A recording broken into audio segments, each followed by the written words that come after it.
Hello everyone, this is part 28 of What If Naruto Was Madara's Brother, and I hope you guys enjoy this video and to like, to subscribe, to share, and check out the playlist. To see more, comment down below. Now let's start the intro. They call me a god. They call me a god. They call me a god. Join my membership, the perks are great. It's in the description. Land of Fire. Dane Nara had always perceived the Uchiha to be a fierce and cold-hearted clan. Even their pride and arrogance were as famous as their legendary power. What he had never seen before was a broken dragon. It was the sight that greeted him and Tsukumo along with their hundreds ninjas as they watched a frozen Tajima standing at the banks of the Naka River holding two jars in his hands. Two jars that contained the destruction of the man's family and that of the Land of Fire. The king is S. Tsukumo's sad but firm declaration was met with many looks of despair and anxiety. Since the last few days, they had started receiving thousands of Uzumaki refugees that were being evacuated by Naruto. Tajima had been confused as to why his son would decide to help a clan that was never an ally of the Uchiha. But knowing the boy's kindness, it was something that he could possibly be moved to do. However, when the Uzumaki survivors mentioned the horrors destroying their homeland and most importantly the defeat of King Naruto, the Uchiha clan head had not believed them. Up until the point where hundreds of jars containing ashes of fallen Uchiha warriors reached the fire capital, and in them were those of King Naruto and Naori Uchiha.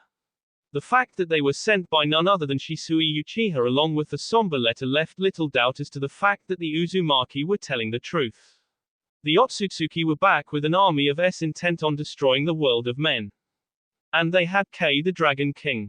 Naruto was the only reason the former enemy ninja clans were staying united. Now with most of the elite King's Guard warriors wiped out and the King S, the alliances were on the brink of destruction. The Uchiha were badly hit as many of their elite fighters had went with their king only to come back in ashes with him and Naori. Now, an ancient enemy was marching towards the Land of Fire, with few reports even saying that they had already started attacking the coastal cities and villages.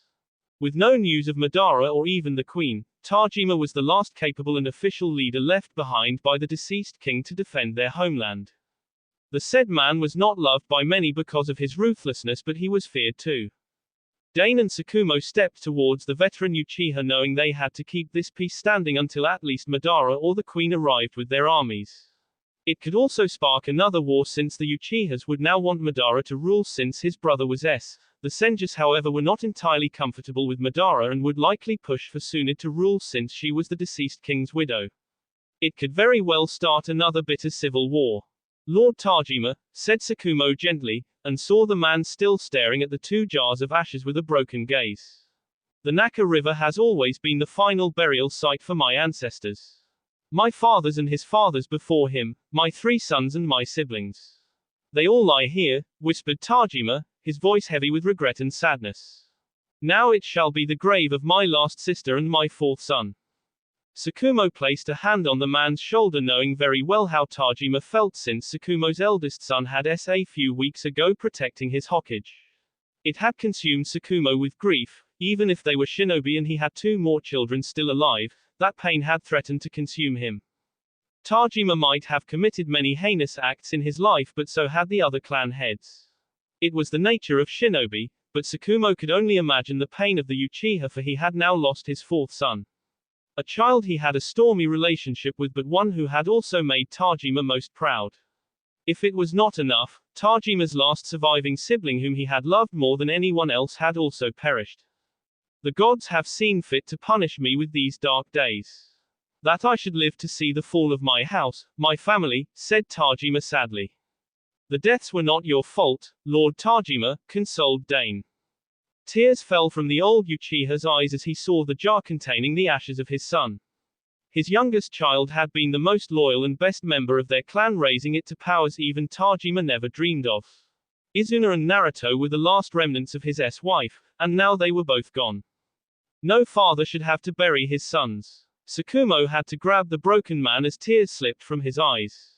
Tajima clutched the 2 jars deep in his sea as he fell to his knees.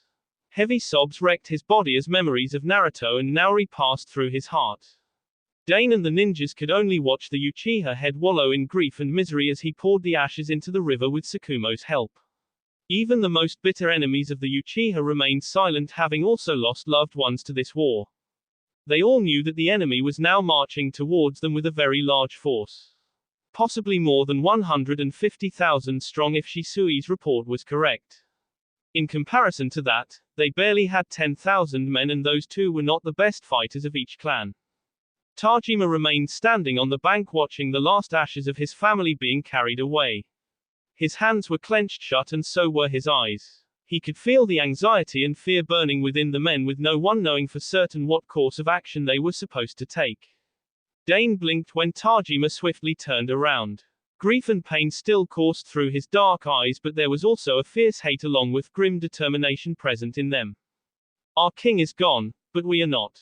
The Otsutsuki took everything from us. They want to destroy our people, our homes, our lives, but we will not let that happen, declared Tajima fiercely. Tsukumo and many others were surprised by the declaration, but they would be lying if they were not relieved to see the cold determination in the Uchiha leader's eyes. The Hatake and Nara leaders quickly stepped behind Tajima as the man swiftly starting walking towards the capital. We will stop those bastards for as long as we can until our armies return home, decided Tajima. He cast one look at Tsukumo, making the man stand even more straighter. Muster the army at Castle Tsukiyomi. As many men of fighting age, ninjas and civilians both. You have 3 days, ordered Tajima. Tsukumo swiftly nodded and hurried off with several ninjas to carry out the orders, making Tajima turn towards the other clan head. Prepare the capital for a siege and hoard provisions so that we can shelter as many of our people behind the city's walls if the enemy overruns us, instructed Tajima. Our people? Asked Dane with a wry smile, earning a grim stare from Tajima. My son and my sister S for the world of men. I shall see to it that their S didn't go in vain. For the second time in his life, an Uchiha had defied Dane's expectations. He nodded at Tajima's resolution and decided to carry out his orders. The matter of succession would be a point of contention in the future, but for now humanity had to unite against an army of S led by the Otsutsuki. He watched Tajima stand in front of the ninjas and looked them all straight in the eye. Warriors of fire, we march to war. A thunderous roar of battle cries was unleashed at Tajima's statement as ninjas from various clans and even civilian fighters raised their swords. The last of the defenders, the final wall between death and their people. We march to death, coast of land of lightning. After several days of travel, Itachi caught sight of land for the first time. It elicited a wave of cheers from the men on the ship even as he approached their leader. You think we'll find them in time? Asked Itachi hesitantly. We have to. Otherwise our king won't survive his physical wounds, replied Shisui resolutely. We still don't have any idea about his mental state. For all we know his mind may have already left his body, pointed Itachi. It was a bitter fact but one not out of the realm of possibilities. Shisui grimaced knowing his friend was right, but he just could not believe that their king was gone. Let us hope the queen and Lord Hashirama can get him back on his feet, said Itachi hopefully, earning a nod from his friend. He saw Shisui was still wallowing in guilt, and rightly so, for he had sent all the surviving Uzumaki and the remaining King's Guard forces to the Land of Fire, only leaving a handful men and Mito to carry Naruto to the Land of Lightning, where they had received information that their main army was currently stationed. The enemy had been ruthlessly pursuing them on sea for every day, and they had to leave many civilian ships behind when they were not able to escape quickly. It only added to their list of failures, along with thousands of more S to the enemy army. For some reason, the Otsutsuki desperately wanted Naruto S, which had forced Shisui to risk a costly diversion at the price of many warriors and civilians. Their small ship had escaped in the chaos, and by making all the Kingsguard survivors and Uzumaki go the Land of Fire, they had essentially directed a large chunk of enemy forces in that direction.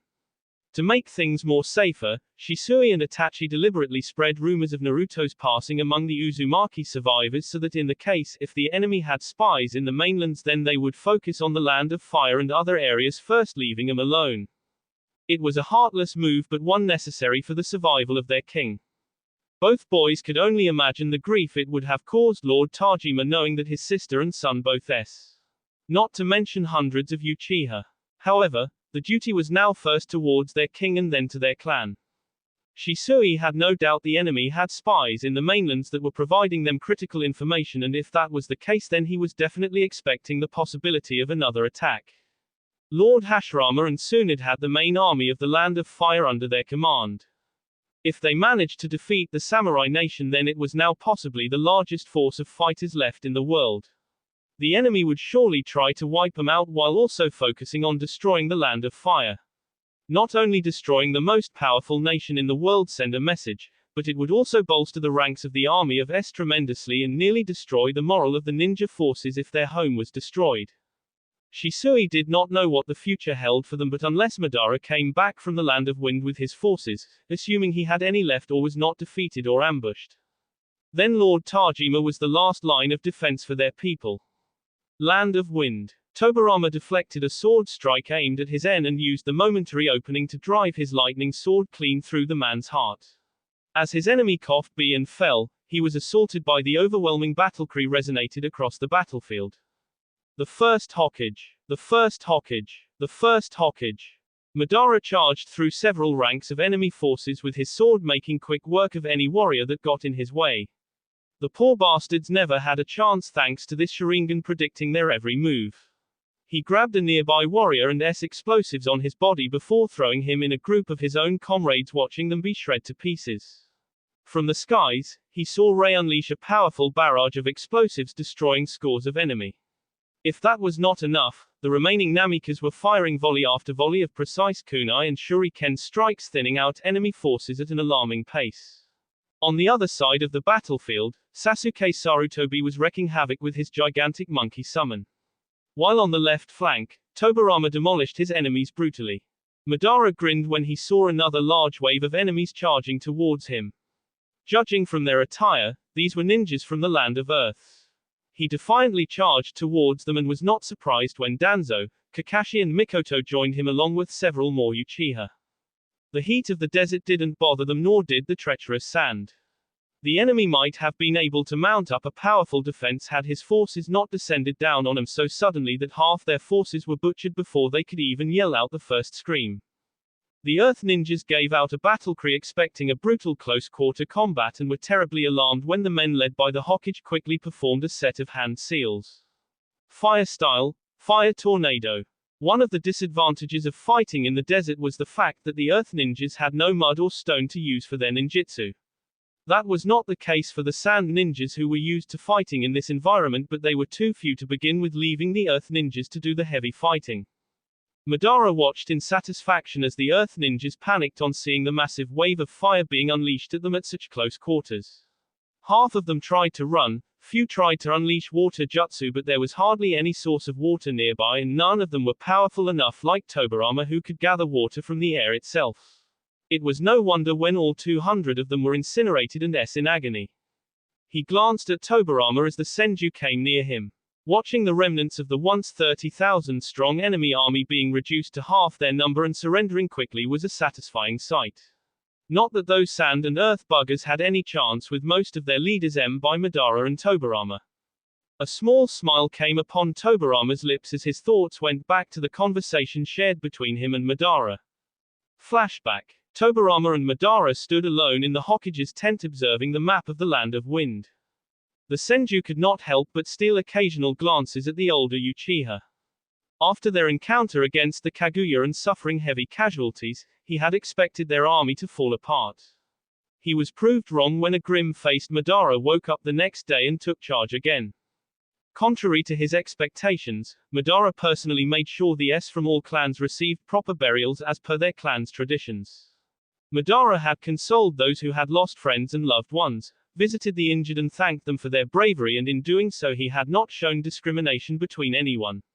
Those warriors still fit enough to fight were given a straightforward speech by Madara regarding the importance of their campaign and how despite their losses they had to link up with Sasuke Sarutobi's forces and defeat the combined ninja armies of the Land of Wind and Earth.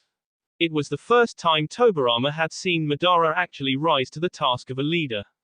He never thought the Uchiha had it in him, but Madara had developed a strange streak of proving Tobirama's expectations wrong again and again. A fact which baffled the white-haired Senju. The enemy has 30,000 forces under their command. They have divided their forces equally and stationed them in two important cities here and here, pointed Madara. Those locations are heavily defended and traveling there alone will wipe out more than half of our supplies. Our troops are not used to fighting in that terrain and it is very likely sand ninjas will ambush us all the way using the desert as their weapon, said Tobirama worriedly. Then we need to force them to get into open combat with us, suggested Madara. How? Questioned Tobirama. The enemy knew they had the advantage and unless drastic measures forced them to move they were not going to take such a risk. Take 2 small companies of the best water ninjutsu specialists from our forces. Take this dam and stop water supply to this city held by majority of the Land of Wind's forces, directed Madara shrewdly. They'll come back in full force and retake the dam back. I won't have enough men to stop them, pointed Tobirama, and was not relieved when he saw Madara give him a grim look. When that happens, destroy the dam. Tobirama froze. His wide eyes stared at the large dam which held almost 50% of water for the Land of Wind. Destroying it would not only make the nation literally be to death, but also wipe out the largest city nearest to the dam where most of the Land of Wind's forces were currently stationed. It would also wipe out thousands of civilians. Even for ninjas this was a drastic step and the collateral damage would be massive, but on the other hand Madara did not have enough men to defeat the enemy in combat on their own turf. Even their army's morale was currently low and they had suffered many casualties. With the majority of sand fighters wiped out, the warriors from Land of Earth would be left alone to deal with the armies from the Land of Fire. Those stone fighters were the most hot-headed race of the world and a properly placed challenge would have them charging like stupid donkeys. Are you sure about this? Asked Tobirama seriously. He was not averse to doing dark things if it helped in saving the lives of his people, but Madara needed to understand that as the leader of this army he would not be judged favorably by history if he did this. The Uchiha gave a grim smile. A Hokage protects his people from all enemies in whatever way he can. I bear this burden so my people don't have to. It is my duty. Tobirama watched the Hokage walk away in silence and could not help the grim but small smile that came on his lips. Flashback end. Nights in the desert were truly one of the most unique and beautiful phenomenon Tobirama had ever witnessed. The sight of their people cheering and dancing over their victory also added to his joy. Madara's brutal plan had worked. Tobirama, acting on the Hokage's orders, stormed the dam and took it from the small company of sand ninjas defending it. They had never expected such an attack and had actually thought Madara would foolishly siege the 2 cities where the main enemy armies were stationed. When the dam fell, the sand ninjas in the city panicked and rushed to take it back. Tobirama and his men held it for as long as possible and then at the last second destroyed it completely and flooded thousands of kilometers of land, wiping out half of the enemy's joint army in a massive wave. Tobirama and his soldiers would have themselves in the flood had Rei Namikaze and her clansmen not waiting to evacuate them on eagles.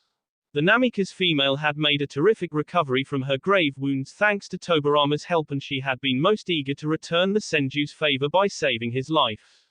With the Suna forces mostly wiped out, the Earth ninjas panicked and some carefully timed crass words from Madara had the fools charging stupidly out of their well-defended city walls. Tobirama and Madara had made sure to defeat them thoroughly, which marked the complete victory of their nation over the Land of Wind and Earth. After their initial losses against the Kaguya, it was a much-needed victory which boosted the morale tremendously. In the campaign, they had lost 2,000 more fighters, but compared to the enemy which lost close to 17,000, mostly in the flood, 4,000 injured, 8,500 prisoners and remaining fleeing away, it was a small price. Civilian casualties were in thousands as many had drowned in the massive flood, but Tobirama wrote it off as bad effects of war. Anybody who believed wars were won without any dark actions were utter fools. No, he was not prepared for the anguished scream that escaped from Madara's tent. Alarmed, the Senju dashed towards the Hokage's location as did many of the other ninjas. When they began their campaign, Tobirama had hated Madara, thinking the man not capable of leading their army. But Madara had proved him wrong and did everything necessary, including taking harsh steps to protect the lives of their people. It had earned the Uchiha a grudging respect in Tobirama's heart, enough to make him worried, as that painful scream was definitely Madara's. When his group reached the location, they barely saw Madara storm away from them furiously.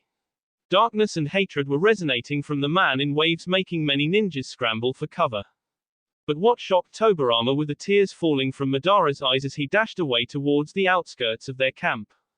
Madara was many things but an emotional man. He was not.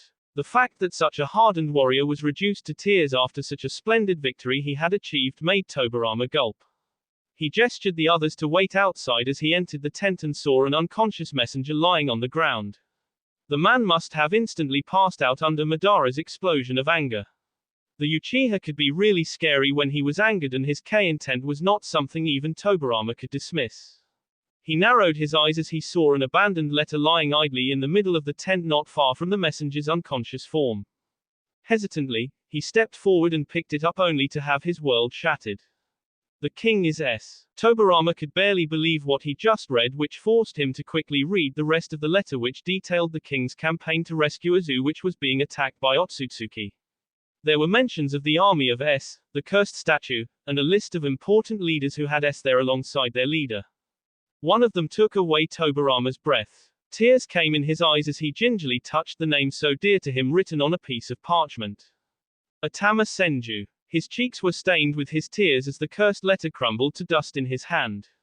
Anger and pain flooded his veins, his hands shook terribly as memory of a young boy dutifully following him around came back to haunt him.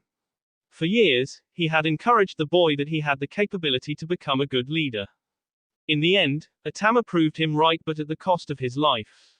The whispers in his head and the darkness on his sea started to spread rapidly as Tobirama was consumed in his grief and misery.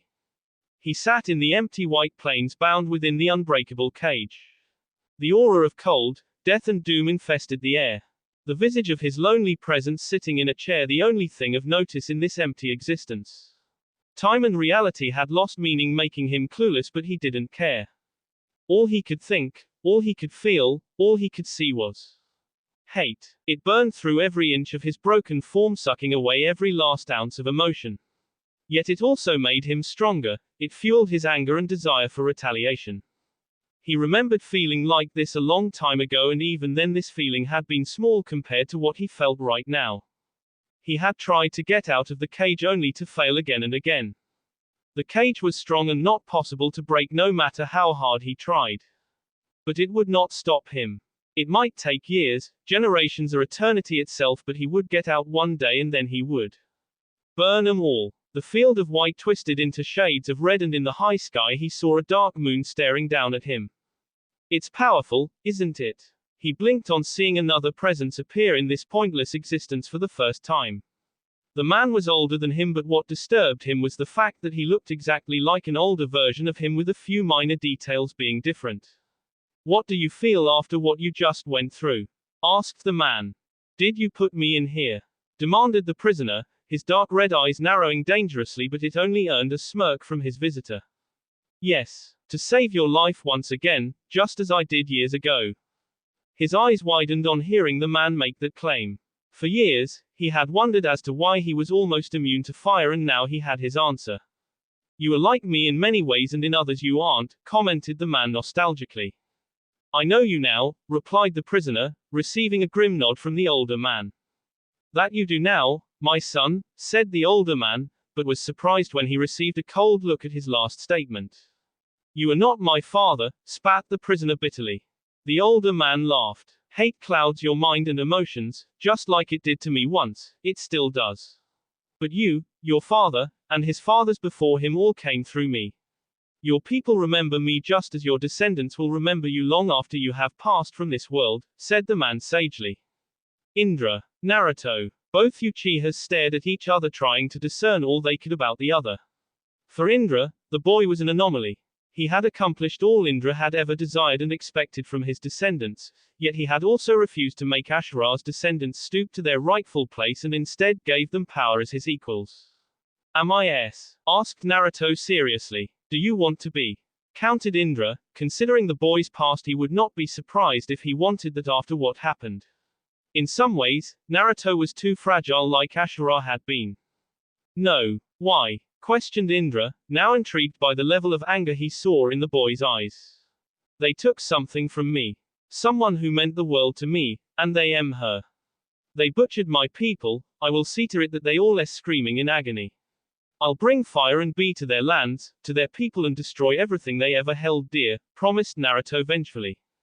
A ghost of smile came upon Indra's lips as he felt pride swell within him on hearing those words.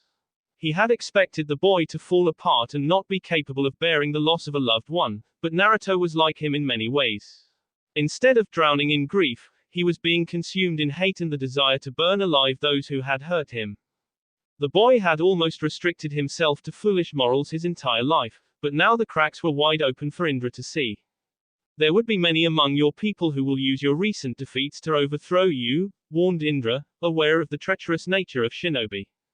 If possible, the intensity of the boy's dark red eyes doubled. Then they shall burn. Indra was satisfied with that answer as he approached the boy's cage. The Uchihas are the rightful ruler of the world, King Naruto. It is your responsibility to see that our line continues its dominance over the world of men. Those whom you call allies might support you, but they will always need a reminder as to never cross the dragon, explained Indra. I will butcher every last Otsutsuki from this earth, declared Naruto, earning a nod from Indra. I will help you in that. The one who killed your beloved aunt is Kaguya's third son. But he's not their leader, revealed Indra. Then who is? Asked Naruto seriously. Her name is Hinata Otsutsuki. Before my father and his brother defeated Kaguya, the Mad Bee created a woman in her image that inherited most of her powers. She was made with the sole intention of becoming Kaguya's vessel once the Mad Bee was revived, explained Indra, his hatred for the cursed woman clear for Naruto to see. How did Kaguya's son and her clone daughter survive for so long? Questioned Naruto, making Indra grimace. My father once told me that an average Otsutsuki could live for at least 3,000 years.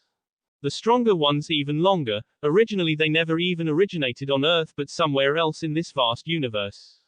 They are creatures that need energy like chakra to survive and consume every world that has that power before moving on to their next meal. Apparently, Kaguya was tired of that practice and broke away from her kind and settled on this planet.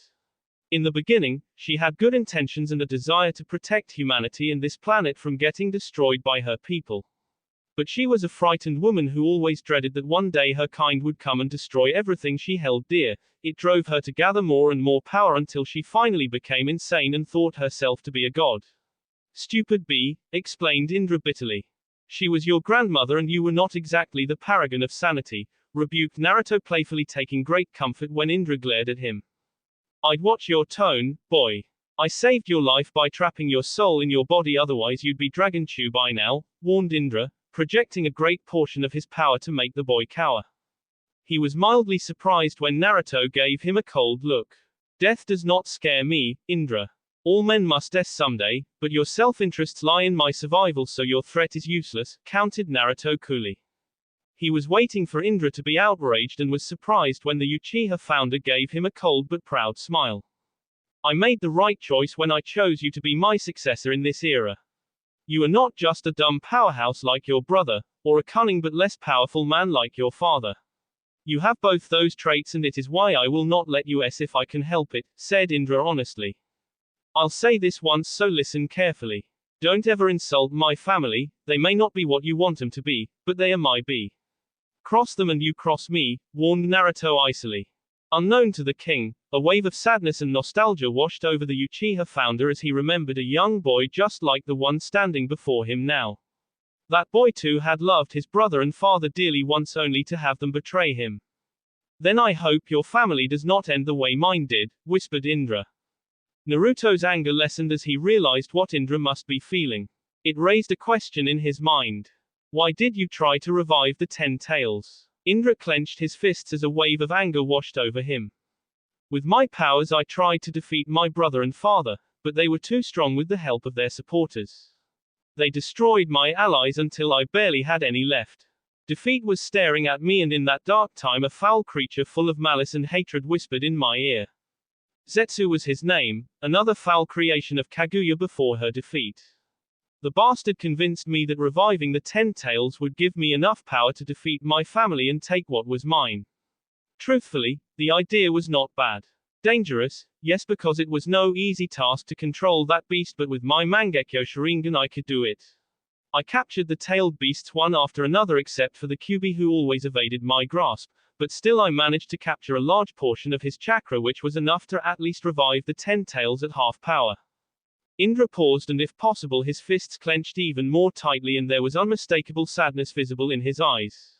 Something which Naruto didn't fail to miss. Something went wrong, deduced the king, making his ancestor nod solemnly. I was betrayed. Hinata and Kimimaro Otsutsuki had been waiting for me to revive the 10 tails, and when everything was in place, they attacked me with full force of their power and supporters. I fought them for 7 days and lost 5 of my sons and hundreds of my last supporters in those battles. In a desperate move, I sent my eldest son Indranil away so that my line would at least survive, and gave him Dawn, which I had made through a foreign metal that Kaguya had brought with her from her homeworld, and fused it with the Juubi statue's chakra. Indranil also had a small portion of that metal, and in the future he made the Sword Fury, albeit with the less powerful chakra of the other tailed beasts. When my end was near, my family came to fight, explained Indra. They came to help you after all that had happened? Asked Naruto in surprise, but could also understand why. No matter the differences between him and Madara, they were always brothers. Apparently, Indra and Ashura were not much different, if the older Uchiha's sad smile was any proof. It was at Ashura's insistence and my father's desire to stop the 10 tails from being born. Together with the Kyuubi, we fought the Otsutsuki. It was a bitter battle, and many of our supporters' victory was near until Hinata almost came my brother.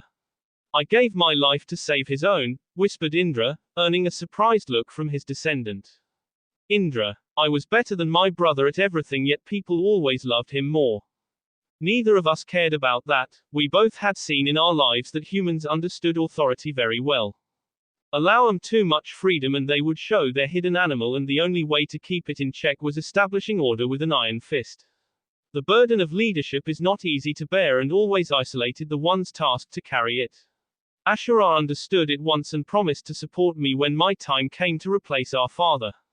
And then, said Indra bitterly, as his entire body shook with rage as he remembered what happened after. Then he betrayed you by siding with your father, deduced Naruto, earning a nod from Indra. Ashura always held that old man in a higher pedestal than me. His words were like gold, and the final command for Ashura, he was foolish enough to buy into the old man's that love and cooperation was enough to keep the peace. In a way they were just as delusional, or perhaps mad, like Kaguya, spat Indra furiously. Naruto winced but could not help but agree. Humanity even before the emergence of shinobi was certainly not a peaceful race. Men were ambitious, and it was not bad if it didn't go out of control. Sadly, humanity did not like to be bound, and most of the time had to be controlled by firm authority, or it would have destroyed itself with the sheer level of chaos and anarchy they would wreak on each other. Ambition was good and even needed, but humans needed moderation as well to a certain degree. And that certainly was not going to be achieved by something childish like love. Ashura forgot everything we once promised each other. It was supposed to be him and me against the world, bringing order to the world of men. But he betrayed me, defied me, mocked me with his childish ideologies. He brought his doom upon himself with his treason, but I loved him, Naruto. I always loved him, whispered Indra. Naruto could not help but feel Indra's sadness and anger. His emotions were so raw and open for him to feel, and it made him angry at Kurama. The fox had told him a very biased account of the first war for Dawn.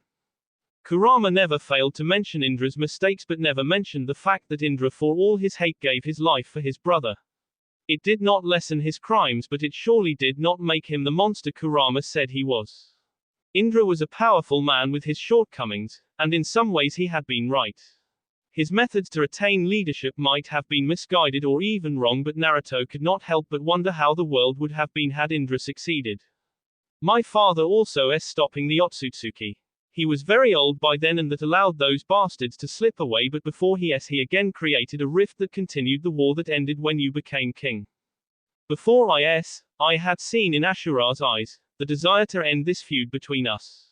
He would have even accepted my son Indranil as the one true leader until my father instructed him not to. Ashura knew he had the power to end our civil war, yet he chose to again obey that old fool and follow his wishes. He very shortly consumed by grief as my sons and his sons tore each other apart, spat Indra furiously. Is that why you don't want me to trust the Senjus? Asked Naruto cautiously. Hashirama is the reincarnation of my brother and is more like him than I would like. He is someone whom you can trust to a degree, there may be some more like him in that family. But never trust the Senjus blindly. If arrogance and pride is the weakness of Uchiha, then idealism and emotions are the weakness of Senju. Your own wife is a stark example of that weakness, explained Indra honestly. Naruto winced as he was again reminded of his spat with his wife. Tsunade was very emotional and opinionated in her views, the same went for Tobirama and many Senjus. Hashirama and Atama were the exception. But still, grief washed over him as he dearly missed Naori and her support. It was not to say she was not opinionated in her views, but she was one of the more rational Uchiha and she had always given him the right advice. And now she was gone. Just like his brothers, he would never see her again, never get to see her smile, hear her snarky remarks, not feel her comforting hand on his cheek.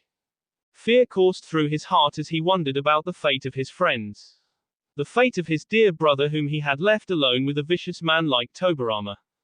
How would he ever face his father again after being unable to save Naori and hundreds of his clansmen?